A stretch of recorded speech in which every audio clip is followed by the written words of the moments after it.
Marzo, mes de las mujeres. A mí me gusta más que hablar del Día de la Mujer, de hablar de un mes, digamos, porque justamente son muchos los temas que se pueden trabajar.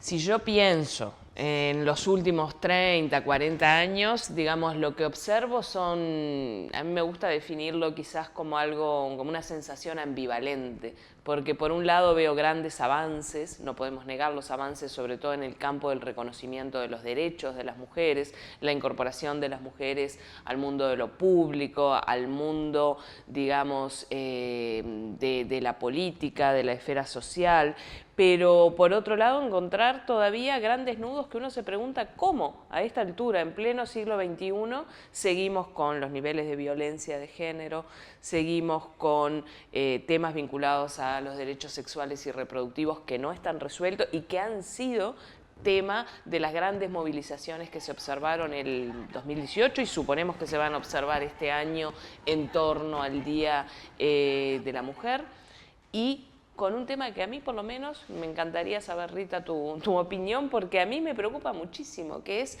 el de la vida cotidiana y la necesidad efectivamente de considerar y de politizar la vida cotidiana como una dimensión clave para la igualdad de género.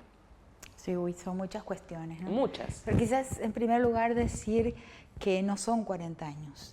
Estuve pensando mucho en eso, son casi 70 años, vamos a decir, desde la publicación de la obra de Simone de Beauvoir, ¿no? Que fue el último momento de los años 40, si no me equivoco, soy mala para años, pero son casi 70 años de fe. Y es muy importante recordar ese tiempo en que el discurso se profundiza, la producción teórico-política se vuelve extremadamente sofisticada, porque es necesario recordar ese tiempo para contraponerlo al tiempo del fundamentalismo, porque que es un momento muy reciente, o sea, repentinamente estamos viendo en todo el continente, y esto es el horizonte al que tenemos que referirnos hoy, estamos viendo que una reacción fundamentalista. Ese tiempo hay que tenerlo en cuenta y hay que recordarlo siempre,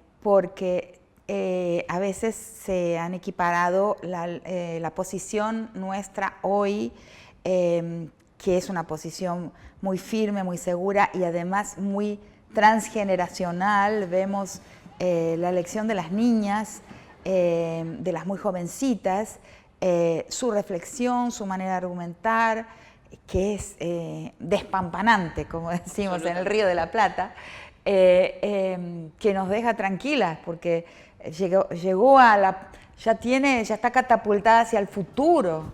La posición feminista y el discurso de las mujeres, eso es importantísimo. Y luego tenemos algo que surge de la nada, repentinamente, de un día para otro, arrebañando gente que no está infelizmente trabajada por la reflexión política, gente que es arrebañada, como digo, de un día para otro, en menos de una década, para salir a la calle defendiendo consignas que son reactivas a esos 70 años de feminismo. Entonces la diferencia de tiempos ahí es importantísima para darse cuenta de algo que fue desdoblándose naturalmente en pensamiento, en acciones, en conciencia de muchas y cada vez más mujeres en el mundo y en nuestro continente, y otra cosa plantada de un día para otro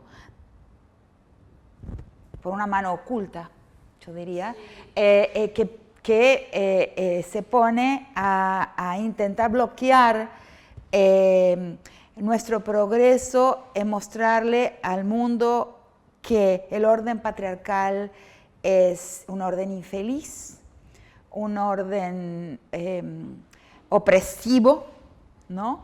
Y que nos hace daño a todos y todas y todes, o sea, hace daño e impide la felicidad e impide la igualdad.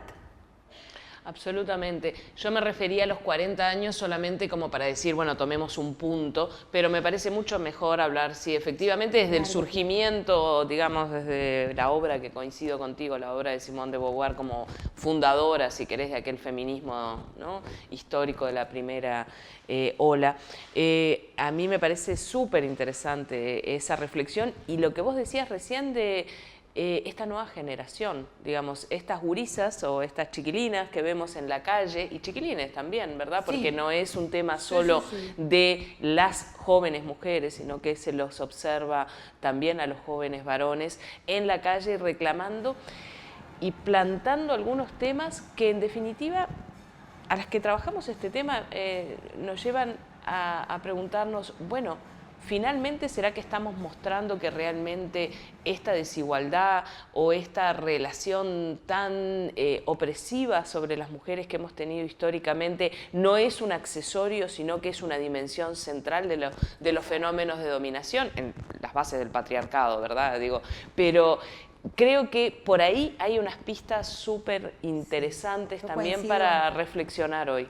Coincido completamente con esa posición. O sea, he visto algunas posiciones que consideran los temas feministas, los temas de la lucha contra el patriarcado, y ahí voy a hacer un pequeño aparte para decir que el patriarcado no es una cultura, no se trata de la cultura patriarcal, es un orden político, y un orden político arcaico, fundante de todas las otras formas de opresiones, y eso lo podemos hasta decir por qué es así. Entonces, aunque ha ido variando, tiene inflexiones, por ejemplo, la inflexión colonial, la inflexión que la conquista y la colonización le introducen al orden patriarcal, es muy importante, pero es un orden arcaico casi que acompaña el proceso de especiación, o sea, del pasaje de la animalidad a la especie, sea en cualquiera de esos dos momentos, la propia especiación, o sea, el pasaje a la humanidad en la historia natural, o sea, o en la salida del neolítico, es muy arcaico el orden patriarcal como primera política. Por eso yo hablo en mi libro Las estructuras elementales de la violencia de una prehistoria patriarcal de la humanidad que en este momento podríamos estar justamente dejando atrás. Y eso podría explicar la reacción fundamentalista, porque tocando el orden patriarcal es una pedagogía de que es posible mover la historia, de que la historia no es, o sea, puede transformarse, de que se puede transformar y cambiar un sistema opresivo arcaico por un sistema muy diferente, que no sabemos exactamente cómo es, pero que es un tránsito histórico de gran importancia. Por eso es pedagógico mostrarlo y por eso la reacción que estamos teniendo. Entonces, por eso es importante darse cuenta que las luchas feministas no son un agregado, la pregunta o lo que vos estabas levantando, no son un agregado a las otras luchas, no es que la lucha de clase, la lucha antirracial, en fin, y se le agrega a la lucha feminista. Esa óptica, esa manera de entenderlo, no es la mía. Me voy a decir que está equivocada, más voy a decir que no es mi manera de entenderlo y entiendo que tampoco es la tuya. Absolutamente, me parece que es, digamos, trabajarlo, a mí me gusta decir en términos de la contradicción principal, solo para utilizar el lenguaje que se utilizaba, digamos, en esa contradicción, en esa discusión teórica entre clase y género en el marco, por ejemplo, de las posturas marxistas y dentro del feminismo marxista. Pero quizás podemos buscar otro término, pero me parece que es el nudo crítico y, como tú bien decís, no es una construcción exclusivamente cultural, sino que es un sistema político y social y de estratificación, ¿verdad? Que se basa en la cuestión de género, y eso que tú rescatabas recién, que remite en definitiva a la definición misma del concepto de género, que es mostrar que las cosas son cambiantes y modificables, es decir, no son estáticas, sino que son dinámicas y que se pueden modificar. Y eso creo que es a lo que apostamos todo el año, pero en el mes de las mujeres, en marzo, mes de las mujeres, me parece que es donde debemos buscar las claves. Si yo tuviera que elegir una, diría, pongamos el acento en trabajar el tema de la vida cotidiana, porque la vida cotidiana nos remite a dos, que no son los únicos, pero que son dos de los, para mí, principales problemas que tenemos las mujeres hoy. La violencia de género, acá contigo, digamos, como una de las grandes referentes en ese tema, y la cuestión vinculada a todo lo que es las responsabilidades reproductivas y el trabajo del cuidado, que todo eso ocurre en la vida cotidiana de las mujeres, que para mí allí están los principales obstáculos para la igualdad real entre varones y mujeres en este siglo XXI, en los distintos países, pero especialmente en nuestra región. Y la marca también de los países, la marca también de la colonialidad, porque los países afectados por la estructura colonial del mundo son también los países que persiguen más, por ejemplo, la soberanía de las mujeres sobre su cuerpo. Claro. O sea, una cosa que me he dado cuenta recientemente es que cuanto más frágil es un Estado, nacional o provincial, más se ensañan con la panza nuestra, que sí que es un índice de su fragilidad. La obsesión con el tema de la panza de las mujeres y lo que hay ahí, lo que está pasando ahí, es un índice de la fragilidad de un Estado nacional o provincial, como se ha visto muy bien en el estúpido frente de las provincias del noroeste de este país, que han decidido mostrar su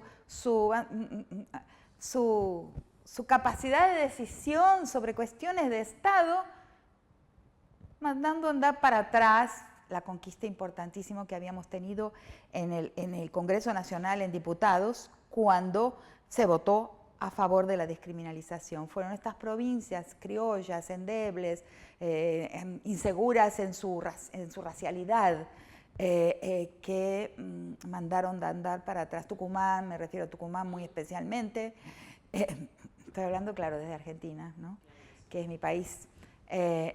Son esas provincias como por ejemplo el estado de El Salvador, que es un estado muy frágil, muy traumatizado por una guerra y por acuerdos de paz que de alguna manera fracasaron en algunos aspectos muy importantes, en el control de su territorio nacional, porque está sitiado desde adentro por las pandillas, ¿no?, por la Mara y la pandilla. Bueno, en Centroamérica en general. Centroamérica en general, entonces son estados débiles. Esos son los que son más tremendamente punitivos con lo que una mujer hace con su panza. Es un índice, un síntoma, es un síntoma de fragilidad de un Estado. Sí, totalmente. Pero me parece que digamos, recuperar esa dimensión, que es una vieja consigna también del feminismo, ¿verdad? Pero recuperar esa dimensión de cómo repensar y politizar el espacio de lo cotidiano. Para mí por ahí puede haber pistas, además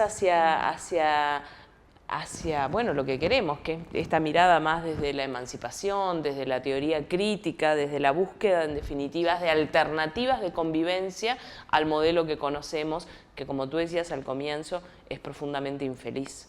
Profundamente infeliz, para los hombres y para las mujeres y para los que no son ni hombres ni mujeres, todo el tránsito, el enorme arcoíris de variaciones, es infeliz para todos, inclusive para aquellos que están del lado del poder. Es infeliz para el poder también. Y yo estoy totalmente de acuerdo, porque lo que pasa es que, como digo, muchas veces hemos apostado prácticamente todas nuestras fichas, todo nuestro fuego de lucha, toda nuestra artillería al campo del Estado. Y ahora yo pienso que una sociedad que no se transforma tampoco puede transformar su Estado. Vamos a decir así, no es el Estado que transforma la sociedad, puede incidir, pero el Estado, ni siquiera las leyes no tienen una relación causal con las prácticas, una ley no causa prácticas, y la prueba es el aborto. Pues tenemos 100 años de prohibición del aborto y tenemos casi un aborto por cada nacimiento. Entonces la ley es una ley que, en realidad, la ley de criminalización del aborto, que es este gran indicador de muchas cosas, en realidad nunca transformó los comportamientos, porque no es que la ley es para transformar las conductas, porque nunca las transformó, nunca nadie dejó de hacer un aborto, jamás, porque existe una ley, sino que la ley muestra Digamos, ¿quién tiene la virome, la esferográfica con que se escriben las leyes? ¿Quién manda en un país? Entonces, el Estado tiene ese problema, o sea, muchos esfuerzos en pasar leyes que tienen una realidad material muy relativa, porque ahí tenemos que ir a los jueces, a los fiscales, a cómo piensan, cómo tienen el mismo sentido común que cualquier hijo de vecino. No se ha generado un sentido común jurídico importante que haga que los jueces tengan, y los fiscales, y las fiscalas, y las juezas, una noción de que la ley tiene un poder, tiene que tener el papel de proteger al vulnerable. No hay nociones de vulnerabilidad en la cabeza de los jueces y las juezas y de los fiscales y fiscalas. No actúan de esa manera. Entonces, la ley no llega a destino en su papel de protección al desprotegido y la desprotegida. Y sí, ahí estamos totalmente de acuerdo. Hemos abandonado los esfuerzos en la sociedad y hemos apostado a que el Estado resuelva todo. Justamente el papel de Claxo es ese, que es la articulación entre, bueno, quienes están en el sector de la producción de conocimientos, la academia y demás, quienes están en el sector de la política, sin dejarlo de lado, pero sobre todo con movimientos sociales, con sociedad civil y en la articulación que se da de esos tres espacios que me parece que es fundamental. Y en el tema del feminismo, yo creo que ha sido central y una de las mejores experiencias, por lo menos en el caso del Uruguay, de las últimas cosas que han ocurrido, que es el sistema de cuidados, es justamente el ejemplo de cómo se avanza en un tema articulando academia, política pública y sociedad civil, pero por supuesto que el tema, digamos, de movimientos sociales y sociedad civil como un componente central. El tema de cuidados es el obstáculo principal que tenemos las mujeres hoy para todo. Digamos, las mujeres para poder participar en el mundo del trabajo, en el mundo de la política, en el mundo de lo social, para poder disfrutar de la vida, para poder tener tiempo propio, para poder educarnos, encontramos un obstáculo que es la cuestión del cuidado. ¿Por qué? Porque tradicionalmente se ha dicho división sexual del trabajo mediante, las mujeres son las responsables, en la especiación que tú decías hace un rato, en ese proceso las mujeres son las responsables de esto y no así los varones. Mientras eso no cambie, y no cambie en dos niveles, en el nivel micro, que es importantísimo y es en la negociación cotidiana al interior de los hogares, entre géneros y entre generaciones, y en el nivel macro, y ahí hay que tener cuidado con lo que tú decís. O sea, en el nivel macro, no apostar todo al Estado. El Estado, por supuesto, regulando, proveyendo servicios y demás, pero también la organización colectiva y comunitaria. Es que el tema es que en muchos de nuestros países, en algunos ya esto se ha cambiado un poquito, pero en la mayoría de los países seguimos pensando que el problema del cuidado es una cosa individual. Y cuando pensamos que algo es individual, normalmente es de la puerta de la casa hacia adentro que se resuelve y cada uno lo resuelve en función de sus recursos. Entonces, si yo soy mujer, blanca, urbana y con recursos educativos y de clase media, seguro que me voy a arreglar mucho mejor que otra mujer que tiene mis mismas obligaciones marcadas por el género, pero que es negra, rural, sin educación y sin recursos económicos, por poner dos extremos o dos polos en esta mirada. Ahora, si cambiamos y nos damos cuenta que lo del cuidado no es un problema individual y no es solo una responsabilidad de las mujeres, sino que es colectivo, lo tienen que asumir todos. El todos incluye a los varones, pero también incluye al resto de los actores y organizaciones sociales. Las mujeres tenemos que comunalizarnos. Bueno, por eso yo hablaba de la sociedad y de lo común, digamos, de la responsabilidad colectiva, donde se involucra al Estado, pero no solamente al Estado, también a las organizaciones sociales para resolver este tema. ¿No? Se habla mucho, hay una parte del movimiento feminista hoy que habla de mujer, mujer con cuerpo de mujer. No coincido con esto, porque uno de los grandes pasos del feminismo, quizás el más importante de todo, es justo, por eso es el que más perseguido, el que más persiguen los fundamentalismos contemporáneos, es justamente haber desvinculado el cuerpo del género. O sea, uno de los avances más grandes fue la introducción de la idea de género Y por eso el foco ahí, si vas a ver Brasil hoy, el foco de la persecución está en la palabra género. Nuestros antagonistas de Proyecto Histórico nos están diciendo cuán central. Entonces vos ves ahora aparecer un feminismo muy extraño que dice que no, que solo mujeres con cuerpo de mujer, ¿no? Es un error, porque ahí recuerdo yo a Margaret Thatcher, que es lo que te iba a decir. Margaret Thatcher, la primera mujer, primera ministra británica, es el primer ministro de todos los primeros ministros que perjudicó más a las mujeres en la historia de las islas británicas.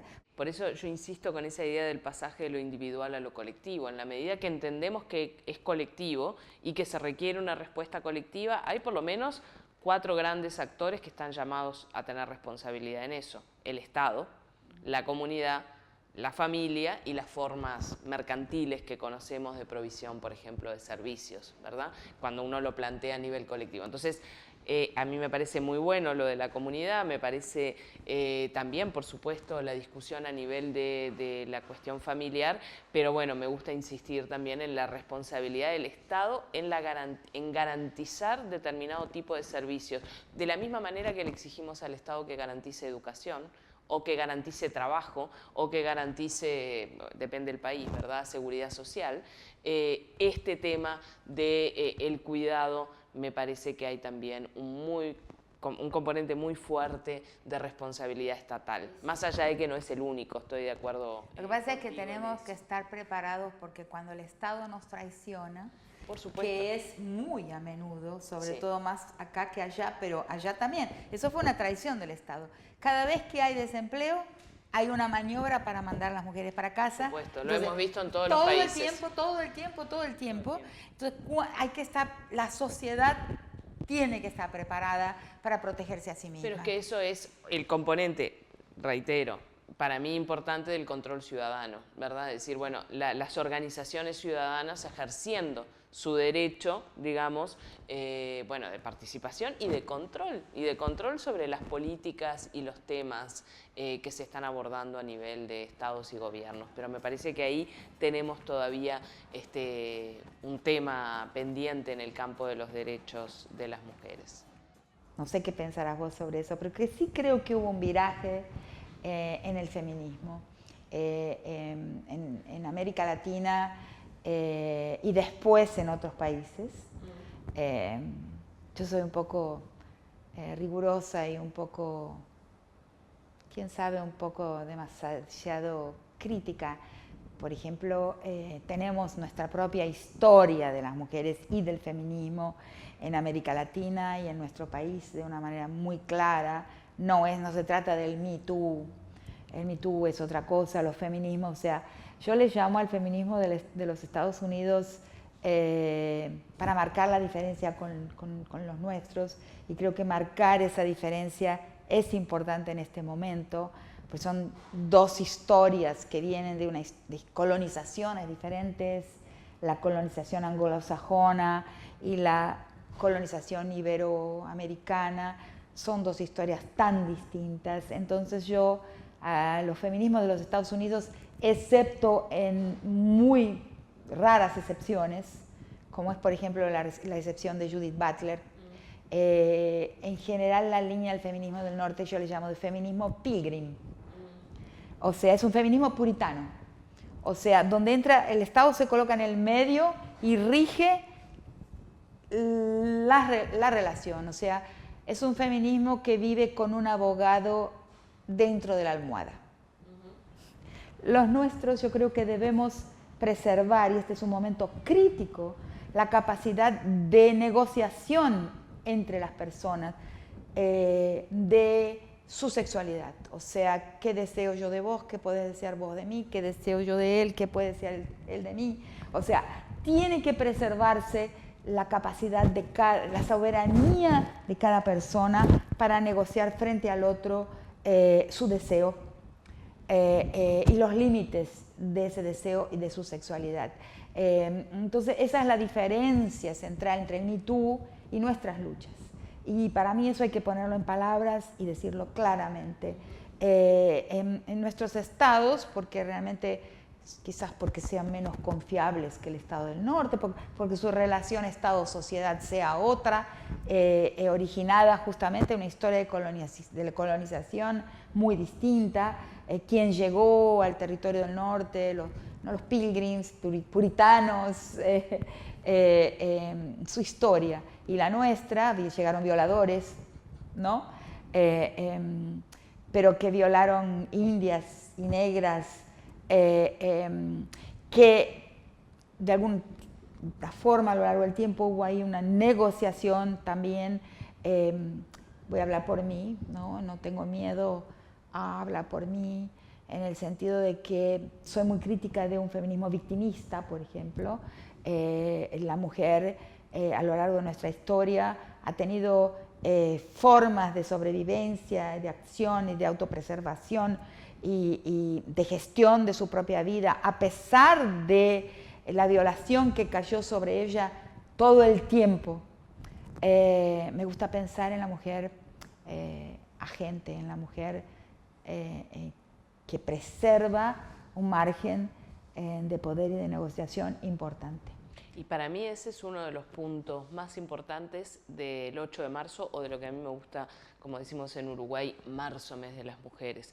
Y es el mostrar, el hacer visible, el encontrarnos todas desde distintos espacios, desde distintas miradas y desde el pluralismo, porque el feminismo es plural, ¿verdad? Y tiene distintas, tú lo estabas diciendo recién, distintas miradas, distintas corrientes, encontrarnos en el planteo de cuáles son, cómo llegamos hasta aquí, digamos, ese sería para mí el objetivo de este marzo, mes de las mujeres, cómo llegamos hasta aquí las mujeres latinoamericanas y cuáles son los desafíos pendientes que tenemos. Y utilicemos marzo para mostrar eso, para decir, acá están, bueno, algunas de las conquistas, algunos de los logros, pero acá están los grandes desafíos que nos quedan pendientes, desde esa concepción plural y democrática que debe tener el feminismo, porque en definitiva queremos mostrar, yo quiero mostrar, creo que tú también, desde el feminismo otra forma de hacer política. Totalmente. Una forma feminista de hacer política que es bien diferente a la política como la hemos conocido y sobre todo a la política en el marco del sistema patriarcal. Entonces, para mí eso es el 8M y eso es marzo, mes de las mujeres. Hacer visible esas cosas y mostrar desde nuestro pluralismo y desde nuestras miradas diferentes aún dentro del feminismo, cómo podemos construir esa alternativa de convivencia cotidiana que nos permita de una vez por todas a varones y mujeres el ejercicio real de los derechos de igualdad. Esa sería como mi propuesta. Claro, coincido. Porque nuestros antagonistas de proyecto histórico son monopólicos. Sí. Siempre cuando uno ve el intento de monopolio, un único Dios, una única verdad, una única justicia, una única forma del bien y un único futuro, una única forma de lo que hemos llamado la utopía, eso es monopólico, ¿cierto? Entonces hay un valor que es el valor supremo para mí hoy, que es el valor del pluralismo. Nuestros antagonistas no son pluralistas, son monopólicos. Nosotras tenemos que ser capaces de la convivencia entre todas. O sea, siempre digo que una democracia que no es pluralista es una dictadura de la mayoría. Entonces, en el feminismo eso es crucial. Vamos juntas a la calle a mostrar que las mujeres han ingresado al campo de la política en serio y que la historia ha pasado para nuestras manos. ¿Por qué? Porque todos los intentos de reorientar la historia en una dirección más beneficente, de mayor bienestar para más gentes, que no partieran de la ruptura, del desmonte del patriarcado, han fracasado. Absolutamente. Entonces, ese fracaso, que es muy triste, ojalá no hubieran fracasado los patriarcones en sus revoluciones. Pero es evidente que ninguno llegó a destino. Sí. Entonces, vamos a intentar nosotras, de nuestra forma, ¿no? Con nuestra forma de resolver problemas, que necesita ahora ser nombrada como política, porque lo que nos han robado es la retórica. O sea, es el vocabulario para nombrar como político nuestro estilo de gestión. Es que lo importante ahí es mencionar que justamente estamos entrando en el campo de la política, que coincido contigo que nos habían robado ese terreno, pero estamos entrando para transformarlo. No estamos entrando al campo de la política claro, para repetir viejas prácticas. Exacto. Y eso es lo que se ve, bueno, y lo que creo que se va a hacer muy visible en las movilizaciones de este 8 de marzo. Todo el mundo está tomando conciencia de esto. Es otra política, es otra gestión que está siendo inventada. Porque cuando te preguntarán a vos como preguntan, ¿y cómo es?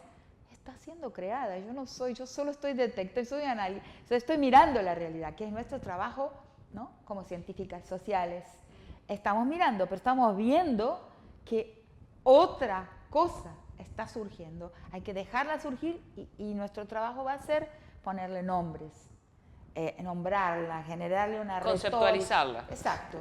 Pero es la gente que la está haciendo. Sobre todo gente muy, muy joven, muy, muy joven. Nos vemos el 8 de marzo en la calle. Sí, es un gran momento, una gran alegría. Sí, lo va a ser, creo, en todas las ciudades y los lugares, bueno, de América Latina, seguramente en el mundo, pero acá en América Latina esto ha agarrado una fuerza tremenda, ¿verdad? Lo vimos el año pasado y creo que este año eso se va a redoblar.